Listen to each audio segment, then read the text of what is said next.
ಸ್ನೇಹಿತರೆ, ಮೀಡಿಯಾ ಮಾಸ್ಟರ್ಸ್ಗೆ ಸ್ವಾಗತ ಸುಸ್ವಾಗತ.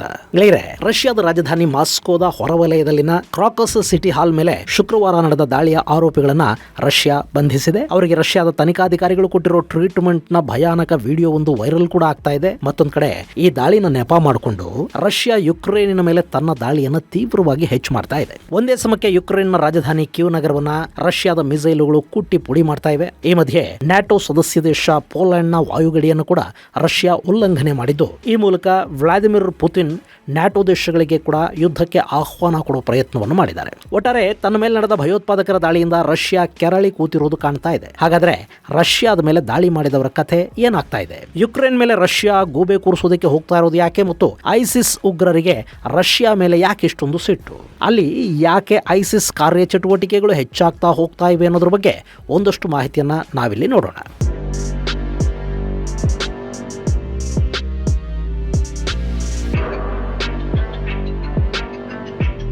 ಗೆಳೆಯರೆ, ಮೊನ್ನೆ ಶುಕ್ರವಾರ ಮಾಸ್ಕೋದ ಕ್ರಾಕಸ್ ಸಿಟಿ ಹಾಲ್ನಲ್ಲಿ ಒಂದು ರಾಕ್ ಬ್ಯಾಂಡ್ ಕಾರ್ಯಕ್ರಮ ನಡೀತಾ ಇತ್ತು. ಅಲ್ಲಿ ಸುಮಾರು 6,000 ಮಂದಿ ಸೇರಿದ್ರು.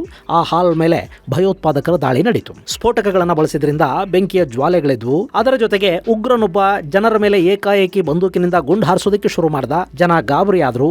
ಅಲ್ಲಿಂದ ಹೊರಬರೋ ಪ್ರಯತ್ನದಲ್ಲಿ ಕಾಲ್ತುಳಿತ ಉಂಟಾಯಿತು. ಸುಮಾರು 135ಕ್ಕೂ ಹೆಚ್ಚು ಜನ ಅಲ್ಲಿ ಸಾವಿಗೀಡಾದ್ರು.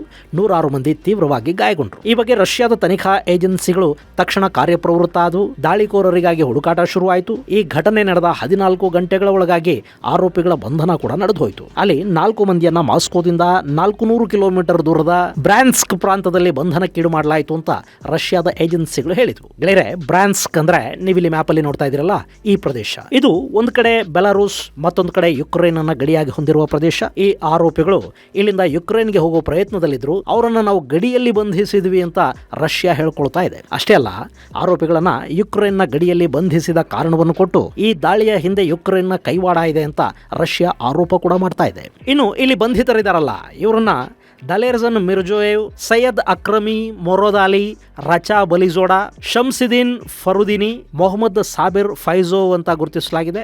ಈ 4 ಜನರನ್ನ ಮಾಸ್ಕೋದ ಬಾಸ್ಮನಿ ಜಿಲ್ಲಾ ನ್ಯಾಯಾಲಯಕ್ಕೆ ಹಾಜರುಪಡಿಸಲಾಗಿದ್ದು, ಅಲ್ಲವರು ತಮ್ಮ ಕೃತ್ಯವನ್ನು ಒಪ್ಪಿಕೊಂಡಿದ್ದಾರೆ ಅಂತ ಹೇಳಲಾಗ್ತಾ ಇದೆ. ಇಲ್ಲಿ ನ್ಯಾಯಾಲಯಕ್ಕೆ ಆರೋಪಿಗಳನ್ನ ಕರ್ಕೊಂಡು ಬರ್ತಾ ಇರೋ ವಿಡಿಯೋ ಅಲ್ಲಿನ ಸುದ್ದಿವಾಹಿನಿಗಳಲ್ಲಿ ಪ್ರಸಾರಗೊಂಡಿದೆ. ಇಲ್ಲಿ ನಾನು ಆ ದೃಶ್ಯಗಳನ್ನು ನಿಮಗೆ ತೋರಿಸೋದಕ್ಕೆ ಸಾಧ್ಯ ಆಗೋದಿಲ್ಲ, ಯಾಕೆಂದ್ರೆ ಯೂಟ್ಯೂಬ್ನ ಪಾಲಿಸಿಗಳದಕ್ಕೆ ಅವಕಾಶವನ್ನು ಕೊಡೋದಿಲ್ಲ. ಹೀಗಾಗಿ ಆ ವಿಡಿಯೋ ಲಿಂಕ್ ಅನ್ನ ಕೆಳಗೆ ಡಿಸ್ಕ್ರಿಪ್ಷನ್ ಬಾಕ್ಸ್ ಅಲ್ಲಿ ಕೊಡ್ತಾ ಇದ್ದೀನಿ, ನೀವು ಅದನ್ನು ನೋಡಬಹುದು.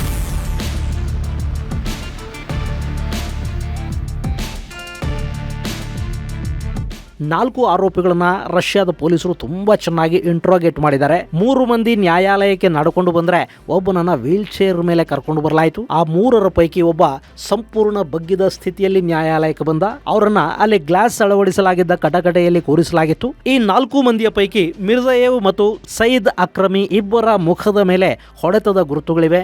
ಕಣ್ಣಿನ ಸುತ್ತ ನೀಲಿಗಟ್ಟಿರುವುದು ಕಾಣ್ತಾ ಇದೆ. ಹಾಗೆ ಒಬ್ಬನ ಕಿವಿಗೆ ಬ್ಯಾಂಡೇಜ್ ಬಿದ್ದಿದೆ. ಮಿರ್ಜಾಯೇವ್ನ ಕತ್ತಿನ ಸುತ್ತ ಪ್ಲಾಸ್ಟಿಕ್ ಸುತ್ತಲಾಗಿದೆ. ಫರೀದುನಿ ಅನ್ನೋನ ಮುಖ ಸಂಪೂರ್ಣವಾಗಿ ಊದುಕೊಂಡಿದೆ. ಫೈಜೋವ್ ಅನ್ನೋನನ್ನ ವೀಲ್ ಚೇರ್ ಮೇಲೆ ಕರ್ಕೊಂಡು ಬಂದಿದ್ದಾರೆ. ಅವನಿಗೆ ನ್ಯಾಯಾಲಯಕ್ಕೆ ಕರೆತಂದಾಗ ಕೂಡ ಸಂಪೂರ್ಣ ಪ್ರಜ್ಞೆ ಇದ್ದ ಹಾಗೆ ಕಾಣಲಿಲ್ಲ ಮತ್ತು ಅವನು ಆಸ್ಪತ್ರೆಯ ಗೌನ್ ಹಾಕೊಂಡೇ ನ್ಯಾಯಾಲಯಕ್ಕೆ ಹಾಜರಾಗಿದ್ದ. ಗೆಳೆಯರೆ, ನಮ್ಮಲ್ಲಿ ಪೊಲೀಸರೇನಾದರೂ ಯಾವುದೇ ಆರೋಪಿಯನ್ನ ಈ ಸ್ಥಿತಿಯಲ್ಲಿ ನ್ಯಾಯಾಲಯಕ್ಕೆ ಕರ್ಕೊಂಡು ಬಂದುಬಿಟ್ರೆ ಹೆಚ್ಚು ಕಡಿಮೆ ಅವ್ರ ಕೆಲಸಗಳೇ ಹೋಗಿಬಿಡುತ್ತವೆ. ನಾವು ಆರೋಪಿಗಳ ವಿಷಯದಲ್ಲಿ ಕೂಡ ಪೊಲೀಸರು ಹೇಗೆ ನಡ್ಕೋಬೇಕು ಅನ್ನೋದಕ್ಕೆ ಒಂದಷ್ಟು ನೀತಿ ನಿಯಮಗಳನ್ನ ಇಟ್ಕೊಂಡಿದ್ದೀವಿ. ಹೊಡೆದ್ರೂ ಕೂಡ ಅದು ಹೊರಗೆ ಕಾಣಬಾರದು, ಮೈ ಮೇಲೆ ಗಾಯಗಳಾಗಬಾರದು, ಹಾಗೆ ಹೊಡಿತಾರೆ ನಮ್ಮ ಪೊಲೀಸರು. ಆರೋಪಿಗೆ ನಡ್ಕೊಂಡು ಬರೋದಕ್ಕೆ ಕೂಡ ಸಾಧ್ಯವಾಗದ ಹಾಗೆ ಲಾಳ ಕಟ್ತಾರೆ. ಆದ್ರೆ ಅದರ ಗುರುತುಗಳು, ಗಾಯಗಳು ಎಲ್ಲೂ ಕಾಣೋದಿಲ್ಲ. ಇನ್ನು ಇತ್ತೀಚೆಗೆ ಮರ್ಮಾಂಗಕ್ಕೆ ಪೆಟ್ರೋಲ್ ಸುರಿಯೋದು ತರದ ಒಂದಷ್ಟು ಚಿತ್ರ ವಿಚಿತ್ರ ಟ್ರೀಟ್ಮೆಂಟ್ ಗಳನ್ನು ಕೂಡ ನಮ್ಮ ಪೊಲೀಸರು ಅನ್ವೇಷಣೆ ಮಾಡಿದ್ದಾರೆ. ಯಾವುದರ ಗಾಯನೂ ಹೊರಗೆ ಕಾಣಿಸೋದೇ ಇಲ್ಲ ಕಣ್ರಿ. ಆರೋಪಿಗಳನ್ನು ಕೋರ್ಟಿಗೆ ಕರ್ಕೊಂಡು ಬರೋದನ್ನ ನೋಡಿದ್ರೆ ಆಗ ತಾನೇ ಅವರಿಗೆಲ್ಲ ಬಿರಿಯಾನಿ ತಿನ್ನಿಸಿ ಪ್ರೀತಿಯಿಂದ ಕರ್ಕೊಂಡು ಬಂದಿದ್ದಾರೆ ಅಂದ್ಕೋಬೇಕು. ಹಾಗೆ ಕಾಣ್ತಾರೆ ನಮ್ಮ ಆರೋಪಿಗಳು. ಆದ್ರೆ ರಷ್ಯಾದ ಪೊಲೀಸರು ನ್ಯಾಯಾಲಯಕ್ಕೆ ಪ್ರೊಡ್ಯೂಸ್ ಮಾಡಿದ 4 ಭಯೋತ್ಪಾದಕರಿಗೆ ಅಲ್ಲಿ ಭರಪೂರ ಟ್ರೀಟ್ಮೆಂಟ್ ಕೊಟ್ಟಿರುವುದು ಸ್ಪಷ್ಟವಾಗಿ ಕಾಣ್ತಾ ಇದೆ. ಗೆಳೆಯರೆ, ಅದು ರಷ್ಯಾ. ಅಲ್ಲಿ ಎಲ್ಲದಕ್ಕೂ ಮಾನವ ಹಕ್ಕುಗಳ ಹೋರಾಟಗಾರರು ಬೀದಿಗಿಳಿಯೋದಿಲ್ಲ. ಸೊ ಪೊಲೀಸರು ಹೇಗೆ ಇಂಟ್ರಾಗೇಟ್ ಮಾಡಿದ್ರು ಯಾರು ಅಲ್ಲಿ ಕೇಳೋದಕ್ಕೆ ಹೋಗೋದಿಲ್ಲ. ಇನ್ನು ಈ 4 ಮಂದಿಯ ಇಂಟ್ರಾಗೇಷನ್ ಬಗ್ಗೆ ಕೂಡ ಒಂದು ವಿಡಿಯೋ ವೈರಲ್ ಆಗ್ತಾ ಇದೆ. ಅದನ್ನಂತೂ ನಾನು ನಿಮಗೆಲ್ಲೂ ತೋರಿಸೋದಕ್ಕೆ ಸಾಧ್ಯನೇ ಇಲ್ಲ, ಅಷ್ಟು ಭಯಾನಕ ವಿಡಿಯೋ ಅದು. ಅದರಲ್ಲಿ ಆರೋಪಿಯೊಬ್ಬನ ಕಿವಿಯನ್ನ ಕತ್ತರಿಸಿ ಅದನ್ನು ಅವನ ಬಾಯಿಗೆ ತುರುಕುವ ಭಯಾನಕ ದೃಶ್ಯಗಳಿವೆ. ಅತ್ಯಂತ ಭೀಭತ್ಸ್ಯದ ದೃಶ್ಯಗಳಿವೆ. ಅದನ್ನು ತೋರಿಸೋದಕ್ಕೆ ಹೋಗೋದಿಲ್ಲ. ಮಾಡೋದಿಲ್ಲ. ಇನ್ನು ಈ ಆರೋಪಿಗಳಿದಾರಲ್ಲ, ಇವರು ತಜಿಕಿಸ್ತಾನ ಮೂಲದವರು ಅಂತ ಹೇಳಲಾಗ್ತಾ ಇದೆ. ಐಸಿಸ್ ಹಣ ಕೊಡ್ತು, ಹೀಗಾಗಿ ಸ್ಫೋಟದ ಕೆಲಸಕ್ಕೆ ಮುಂದಾದ್ವಿ ಅಂತ ಅವರು ಒಪ್ಪಿಕೊಂಡಿರುವುದಾಗಿ ಅಲ್ಲಿನ ಮಾಧ್ಯಮಗಳು ವರದಿ ಮಾಡಿವೆ.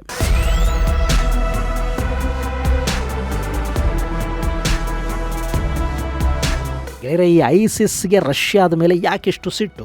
ಒಂದು ಕಾಲಕ್ಕೆ ಅಲ್ಲಿ ಚೆಚನ್ ಬಂಡುಕೋರರ ಸಮಸ್ಯೆ ಇತ್ತು. ಅವರು ಮುಸಲ್ಮಾನರು, ಆದರೆ ಈಗ ಆ ಸಮಸ್ಯೆ ಕೂಡ ಅಲ್ಲಿ ದೊಡ್ಡ ಪ್ರಮಾಣದಲ್ಲಿ ಇಲ್ಲ. ಚೆಚನ್ ನಾಯಕರು ಪುತಿನ್ ಜೊತೆ ಈಗ ತುಂಬಾ ಉತ್ತಮ ಸಂಬಂಧಗಳನ್ನು ಇಟ್ಕೊಂಡಿದ್ದಾರೆ. ಅಲ್ಲಿ ಪುತಿನ್ ಇರುವವರೆಗೆ ಚೆಚನ್ಯ ಬಂಡಾಯದ ಮಾತುಗಳನ್ನು ಆಡೋದಿಲ್ಲ. ಹೀಗಿರುವಾಗ ಐಸಿಸ್ ಹೇಗೆ ಅಲ್ಲಿ ತನ್ನ ಬೇರು ಬಿಡ್ತಾ ಇದೆ?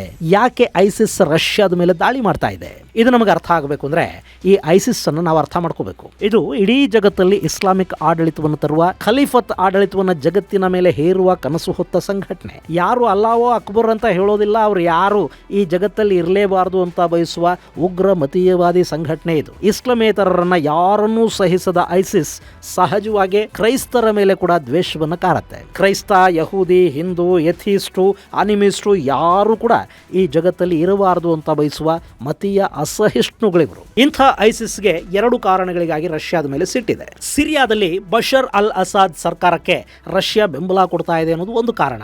ಇನ್ನು ಎರಡನೆಯದ್ದು ಮತೀಯ ಕಾರಣ. 1400 ವರ್ಷಗಳ ಹಿಂದೆ, ಅಂದ್ರೆ ಇಸ್ಲಾಂ ಹಾಗೂ ಕ್ರೈಸ್ತರ ನಡುವೆ ಕ್ರುಸೇಡ್ಗಳು ಶುರುವಾಗಿದ್ದ ಕಾಲಕ್ಕೆ ಇಸ್ಲಾಂ ವಿರುದ್ಧದ ಯುದ್ಧಗಳಲ್ಲಿ ರಷ್ಯಾ ಕೂಡ ಪಶ್ಚಿಮದ ಕ್ರೈಸ್ತ ದೇಶಗಳ ಜೊತೆ ಕೈ ಜೋಡಿಸಿತ್ತು. ಇಸ್ಲಾಂ ವಿರುದ್ಧದ ಯುದ್ಧಗಳಲ್ಲಿ ಭಾಗಿಯಾಗಿತ್ತು. ಹೀಗಾಗಿ ಐಸಿಸ್ಗೆ ರಷ್ಯಾದ ಮೇಲೆ ಸಿಟ್ಟಿದೆ. ಮತ್ತೆ ಈ ಜಗತ್ತಲ್ಲಿ ಇಸ್ಲಾಂ ವ್ಯಾಪಿಸಬೇಕು ಅಂದ್ರೆ ಪಶ್ಚಿಮದ ಕ್ರೈಸ್ತ ದೇಶಗಳ ಮೇಲೆ ಯುದ್ಧ ಮಾಡಿದ ಹಾಗೇನೆ ರಷ್ಯಾ ಮೇಲೆ ಕೂಡ ಯುದ್ಧ ಮಾಡಬೇಕು ಅಂತ ಐಸಿಸ್ ಬಯಸುತ್ತೆ.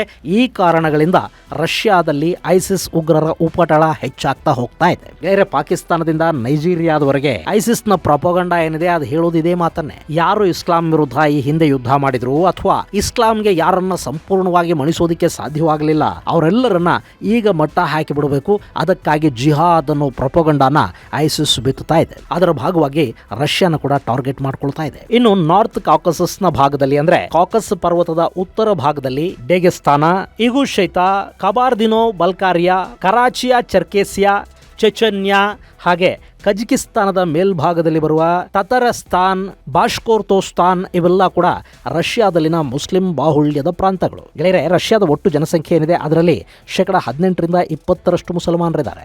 ಅದರಲ್ಲೂ ಈ ಕಜಕಿಸ್ತಾನದ ಗಡಿ ಹಾಗೂ ಕ್ಯಾಸ್ಪಿಯನ್ ಸಮುದ್ರ ತೀರದಲ್ಲಿನ ರಷ್ಯಾದ ಪ್ರಾಂತಗಳು, ಅಂದರೆ ಕಾಕಸಸ್ ಪರ್ವತ ಶ್ರೇಣಿಯ ಉತ್ತರದಲ್ಲಿನ ಪ್ರದೇಶಗಳಲ್ಲಿ ಮುಸ್ಲಿಂ ಪ್ರಾಬಲ್ಯ ಹೆಚ್ಚಿದೆ ಮತ್ತು ಪ್ರತ್ಯೇಕತೆಯ ಕೂಗು ಕೂಡ ಅಲ್ಲಿ ದಟ್ಟವಾಗುವ ಸಾಧ್ಯತೆಗಳಿವೆ. ಪುತಿನ್ ಇದ್ದಾರೆ ಅನ್ನೋ ಕಾರಣಕ್ಕಲ್ಲಿ ಈಗ ಹೆಚ್ಚು ಪ್ರತ್ಯೇಕತಾವಾದದ ಸದ್ದಿಲ್ಲ. ಆದರೆ ಪುತಿನ್ ಶಕ್ತಿ ಕುಂಠಿತವಾದರೆ ಅಥವಾ ಪುತಿನ್ ನಂತರದ ರಷ್ಯಾ ಖಂಡಿತ ಈಗಿರೋ ಹಾಗಂತೂ ಇರೋದಕ್ಕೆ ಸಾಧ್ಯನೇ ಇಲ್ಲ.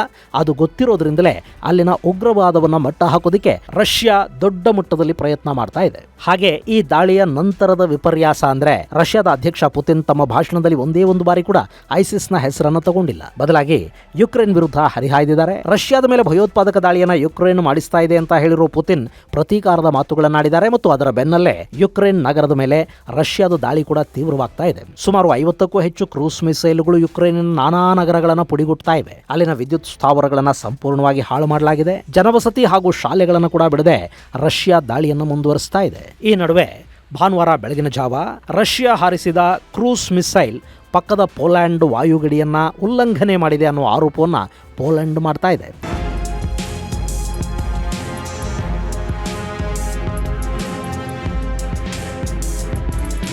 ಗೆಳೆಯರೆ, ಪೋಲ್ಯಾಂಡ್ ನ್ಯಾಟೋ ಸದಸ್ಯತ್ವವನ್ನು ಹೊಂದಿರುವ ದೇಶ. ಹೀಗಾಗಿ ಇಲ್ಲಿ ರಷ್ಯಾ ಏನೇ ಸಣ್ಣ ಎಡವಟ್ಟು ಮಾಡಿದರೂ ಕೂಡ ಅದು ನ್ಯಾಟೋ ದೇಶಗಳಿಗೆ ಯುದ್ಧಾಹ್ವಾನವನ್ನು ಕೊಡೋ ಪ್ರಯತ್ನ ಆಗುತ್ತೆ. ಮೊನ್ನೆ ಭಾನುವಾರ ಬೆಳಗಿನ ಜಾವ ಸುಮಾರು 4 ಗಂಟೆ ಸಮಯಕ್ಕೆ ಪೋಲ್ಯಾಂಡ್ನ ಒಸೆರಡೋ ನಗರದ ಮೇಲೆ ರಷ್ಯಾದ ಕ್ರೂಸ್ ಮಿಸೈಲ್ ಹಾರಿದೆ. ಅದು ಸುಮಾರು 800 ಕಿಲೋಮೀಟರ್ ವೇಗದಲ್ಲಿ 1300 ಅಡಿಗಳಷ್ಟು ಎತ್ತರದಲ್ಲಿ ಹಾರಿದ್ದು ಸುಮಾರು 2 ಕಿಲೋಮೀಟರ್ಗಳಷ್ಟು ಪೋಲ್ಯಾಂಡ್ನ ವಾಯುಪ್ರದೇಶದಲ್ಲಿ ಹಾರಿದೆ. ಇದು ನಮ್ಮ ವಾಯುಪ್ರದೇಶದ ಅತಿಕ್ರಮಣ ಅಂತ ಆರೋಪಿಸಿರುವ ಪೋಲ್ಯಾಂಡ್ ರಷ್ಯಾದ ರಾಯಭಾರಿಗೆ ತಮ್ಮ ತೀವ್ರ ಪ್ರತಿಭಟನೆ ಹಾಗೂ ಎಚ್ಚರಿಕೆಯನ್ನು ರವಾನೆ ಮಾಡಿದೆ. ಆದರೆ ಈ ಉಲ್ಲಂಘನೆಯ ಬಗ್ಗೆ ರಷ್ಯಾ ಅಧಿಕೃತವಾಗಿ ಏನನ್ನು ಹೇಳಿಲ್ಲ. ಬೇರೆ ರಷ್ಯಾ ಯುಕ್ರೇನ್ ಮೇಲೆ ಮಾಡ್ತಾ ಇರೋ ದಾಳಿಗೆ ಅಕ್ಕಪಕ್ಕದ ದೇಶಗಳ ವಾಯುಪ್ರದೇಶವನ್ನು ಉಲ್ಲಂಘನೆ ಮಾಡೋದು ಅಥವಾ ರಷ್ಯಾದ ಮಿಸೈಲ್ಗಳು ತಮ್ಮ ವಾಯುಪ್ರದೇಶಕ್ಕೆ ಬಂದವು ಅನ್ನೋ ಕಾರಣಕ್ಕೆ ಆ ಮಿಸೈಲ್ಗಳನ್ನು ಪೋಲೆಂಡ್ನಂಥ ದೇಶಗಳು ಹೊಡೆದು ಕೆಡವುದು ಇಂಥದ್ದು ಏನೇ ಅಲ್ಲ ಆದರೂ ಕೂಡ ಅದು ರಷ್ಯಾ ಹಾಗೂ ನ್ಯಾಟೋ ನಡುವಿನ ಕದನಕ್ಕೆ ಆಸ್ಪದ ಮಾಡಿಕೊಡುತ್ತೆ. ಕಳೆದ 2 ವರ್ಷಗಳಿಂದಲೂ ಕೂಡ ಕೇವಲ ಯುಕ್ರೇನ್ ಹಾಗೂ ರಷ್ಯಾ ನಡುವಿನ ಕದನವಾಗಿ ಉಳ್ಕೊಂಡಿರುವ ಈ ಸಂಘರ್ಷಕ್ಕೆ ನ್ಯಾಟೋ ದೇಶಗಳು ನೇರವಾಗಿ ಭಾಗವಹಿಸಿದರೆ ಅದು ಬಹುದೊಡ್ಡ ಅನಾಹುತಕ್ಕೆ ನಾಂದಿ ಹಾಡುವ ಸಾಧ್ಯತೆಗಳಿವೆ. ಇದು ಗೆಳೆಯರೆ ರಷ್ಯಾ ಮೇಲೆ ನಡೆದ ಭಯೋತ್ಪಾದಕ ದಾಳಿ ಹಾಗೂ ಅದೇ ನೆಪದಲ್ಲಿ ಯುಕ್ರೇನ್ ಮೇಲೆ ರಷ್ಯಾ ತೀವ್ರಗೊಳಿಸಿರುವ ಮಿಸೈಲ್ ದಾಳಿಗೆ ಸಂಬಂಧಪಟ್ಟ ಒಂದಷ್ಟು ಮಾಹಿತಿ. ಮುಂದಿನ ಸಂಚಿಕೆಯಲ್ಲಿ ಮತ್ತಷ್ಟು ವಿಶೇಷಗಳ ಜೊತೆ ಮತ್ತೆ ಭೇಟಿಯಾಗೋಣ. ಅಲ್ಲಿವರೆಗೆ ಜೈ ಹಿಂದ್, ಜೈ ಕರ್ನಾಟಕ.